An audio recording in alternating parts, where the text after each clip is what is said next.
Every decision you make is a financing decision. You're either paying someone else for the use of their money, or you're giving up the interest that you could earn when you spend cash. If this infinite banking concept is so good, why doesn't everybody do it? That's a great question. And I think it's because one of the things I get from what Nelson said is, and that practice of paying yourself even a higher rate, it's about capitalization. And one of Nelson's 5 golden rules was, don't be afraid to capitalize. So with that, we're going to get into the problem. Now, why would we want to know about the problem? Nelson discovered this concept because he had a problem. And through that, he realized that all of us, the way we were banking, there was a problem with that. But we're going to spend a little more time thinking about interest. Every decision you make is a financing decision. You're either paying someone else for the use of their money, or you're giving up the interest that you could earn when you spend cash. So let's just get into this problem just a little bit more. One of the things that Nelson said, and it's true, wherever wealth resides, someone's going to try to steal it. Whenever I see this quote, I think of Willie Sutton. And if you don't know who Willie Sutton was, he was a notorious bank robber. And when Willie was asked, say, Willie, why are you always robbing banks? He goes, well, that's where the money is. And that's really what Nelson was getting at. When you build wealth, someone's going to try to get at it and steal it. Now, I'm going to give you a bit of an example of how that can happen today. And this may or may not resonate with you, but it resonates with me. This was a quote that came from one of our political leaders back in 2020. You know, we're into the pandemic, and already Canadians are saving lots of money.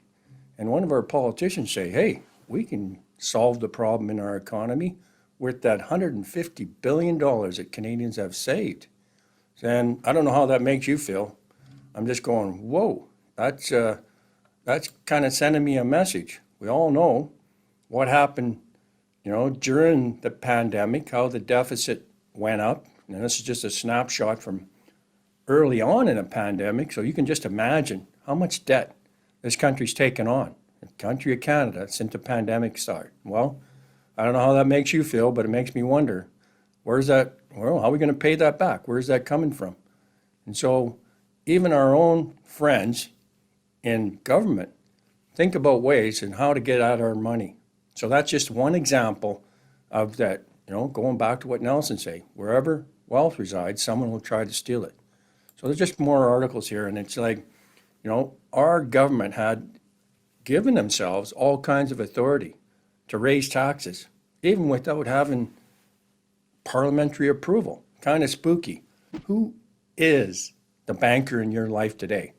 Now, I think we're all pretty familiar with how banking works. You earn an income, so you get paid, and now everything's pretty much done electronically, right? So as soon as you get your paycheck, bang, your income is deposited where? And I don't even think it's possible to change this, because there's really not an option for you to do anything but put your money in through electronic means these days into someone else's bank. And one of the things I just wanted you to understand when that happens, banks are great. They have a great business model. They don't let that money sit there. They put it to work right away. That's right. They put it to work. And yeah, you can access part of that. And when you need to, pay things like bills, that's what you do. You go in and access the money that the bank has on your behalf, and you pay those bills. So really, when you think about it, you're doing all the work, but someone else is getting your money. That's right. Someone else gets your money. And the way that we bank conventionally, right away, they get control of your money. So how does that make you feel? That's always a great question. And one of the things I wanted to share with you, I don't know if you know Jim Carrey or not, but this is how it can potentially make you feel. Just a little bit, oh, really? That's what's happening?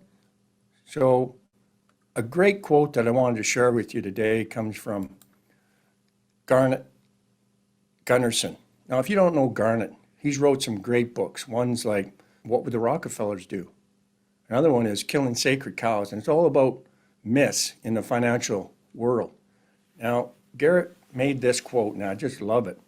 And it just makes you think. And, that's kind of a key thing.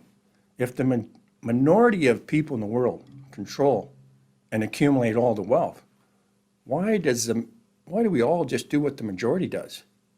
You ever ask yourself, why do we conform? That's really a big issue when it comes to how we deal with money. We conform to what the majority of people around us are doing. And yet, all kinds of examples out there of that minority. And people always ask me a question. They say, if this infinite banking concept is so good, why doesn't everybody do it? That's a great question. And I think it's because, A, they don't understand what the opportunity is for them. And when you think about why isn't everybody rich like Warren Buffett or, Bill Gates, why is it that there's that minority of people that have such a big chunk of the wealth in our world out there? Well, they put the work in and, they figured out how to do it. So one of the things I tell people when it comes to this process, find someone that's doing it and learn from them. And that's why you're here today. And that's why I just, glad to see you here and just congratulate you on trying to make a difference in how you're doing things from the way you used to do it.